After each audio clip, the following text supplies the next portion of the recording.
Another video. I found that I am a lot more relaxed and open-minded when I'm in my hot tub chilling. So I've been wanting to journal for a while. I haven't yet. So here's updates for myself.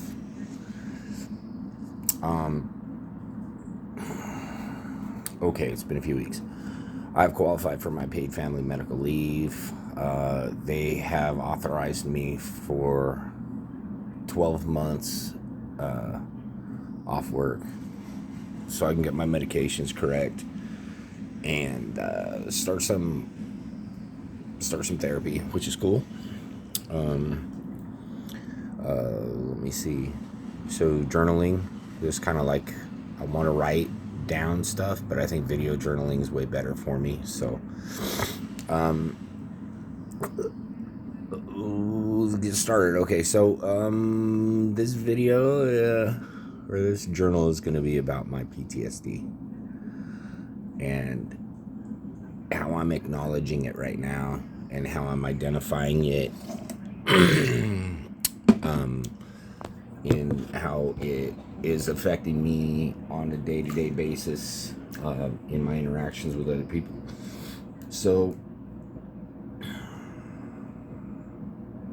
let's get where did it come from? I started breaking this down the other day and really had some epiphanies. It was cool. So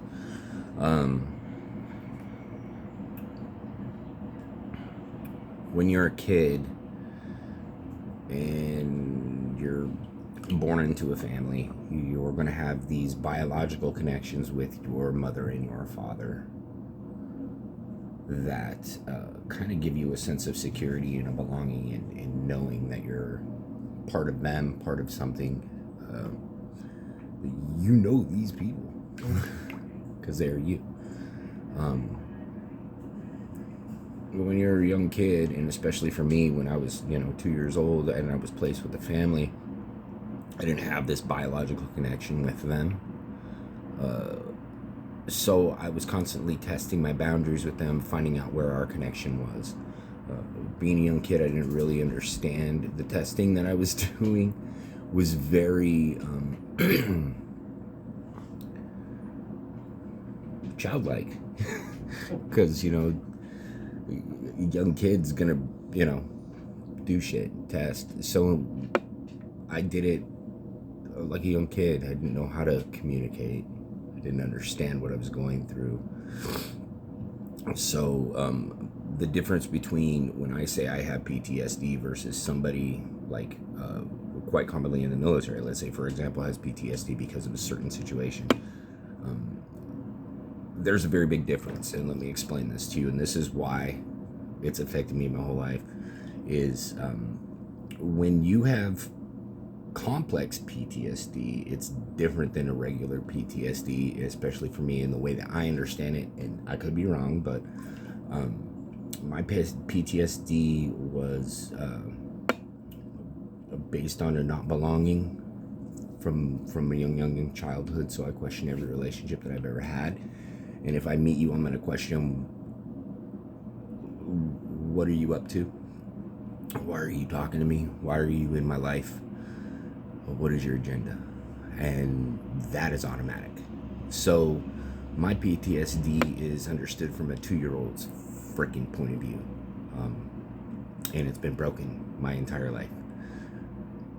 Versus somebody else getting PTSD, they at least have been an adult when they've experienced it. And I'm just saying these are different given situations, but when you're a child, that becomes of an automatic process on how you perceive situations or how you perceive your relationships with other people. So I've been a testy motherfucker my whole life, and it's not cool.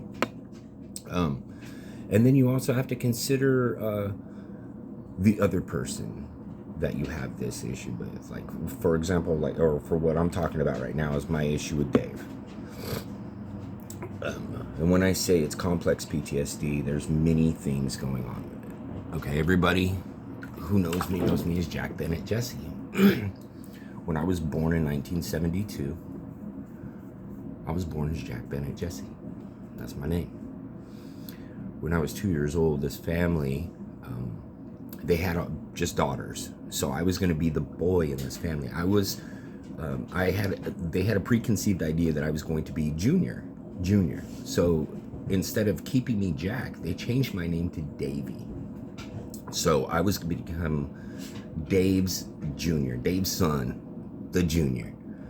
So I had this title that didn't have a biological connection to it, but I felt like I was expected to be this. And you gotta understand, I'm doing this from a 2-year-old's point of view. I don't really fucking understand this situation. It's very confusing to me. These people are loving and they're nice, and they tried. And in order for me to work on myself, I have to accept the fact that Dave tried, and I have to be more compassionate towards Dave. Set aside all that fact, the 2-year-old doesn't understand why he's not Jack anymore. Okay, I'm gonna tell you that right now. So I'm this David kid. I'm trying to fit in. I do not have this biological tether with this family, so I always feel left out. I'm the only boy, so I always feel left out. I'm the youngest, so I always kind of feel a little detached. And in a normal kid, in a family situation, you'd probably have this biological connection, this feeling, and you also have to consider what the other kids are going through in this family. I'm a new kid here. I'm like, you know how it is when the baby comes, you know? So I'm this new kid, and in order for me to, this is the part that I'm really focusing on right now, because I have this guard up that's protecting me from everybody and everything, and I'm pushing back, and I don't want to accept things, but I have to break that down. I have to be compassionate towards the people that I felt affected me in my life, so I can understand the things in my life that are affecting me now. You know what I mean? It makes sense of that. So I have to be compassionate towards the people that I feel did me wrong, even though they didn't do me wrong, because in finding that compassion with them, you understand that everybody has their own life. Lately, I've been thinking about Dave and the way that he grew up and his family, and he grew up with 4 boys. You know, he had Les, Roddy, and Frank, yeah. And then the 2 girls, my aunts. So, you know, he came from a big family, and that's got to be rough enough as it is. But, you know, when you're a kid, you don't consider these things. You're just focusing on life from a freaking kid's perspective. And that's what I've done my entire life. I have not developed social skills past my defense mechanisms that I developed as a child. So that's what these videos are about. It's about my self-exploration. It's about, once it's on video, like, I can write this shit down and it can fucking disappear. But if I watch this and I go over it and I have to be honest with myself, I don't care if anybody else sees these videos. I really don't care. You know, if you get something out of it, that's great, man. But if you don't, whatevs. But for me, I need to know that I can work through this process. And that's part of the reason why I've always been mad at therapists. Because a therapist is never going to tell you something you don't know. Never. They're just going to help you understand it a little bit better. So I think in my mind, I've had a lot of really good conversations with my wife. And she is like the best friend I've ever had. So when you have hard conversations and you have to be open to them, that's another thing. You can't shut down. And I really shut myself down when I'm having a good conversation with somebody and I'm getting some, you know, good useful information. I'll shut down. Oh, I don't want to hear that shit. And then I'm fucking, you know, a crawfish and back the fuck on out. But when it comes to SJ, dude, nobody's had my back like my girl, dude. So we have these really good, hard conversations that people should be having. And it's that's really opened up my mind to different perspectives. And I think just having these hard conversations with people that are going to be honest with you, not people that are going to tell you what you're here, is how you're going to get the most out of those conversations.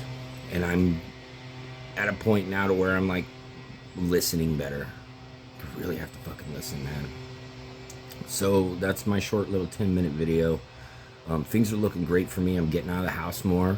I'm interacting with friends more. I'm getting more involved in my my hobbies that I've loved. I've been a car audio installer since 1991, and we're a low voltage tech, but my love is car audio. So I'm getting back into competing right now. I'm putting my car back together, so I feel really good about that. But I'm not losing focus on what's important, and that's working on myself. So anyways, Till the next video. Bye, Jack. Be a good boy. I love you.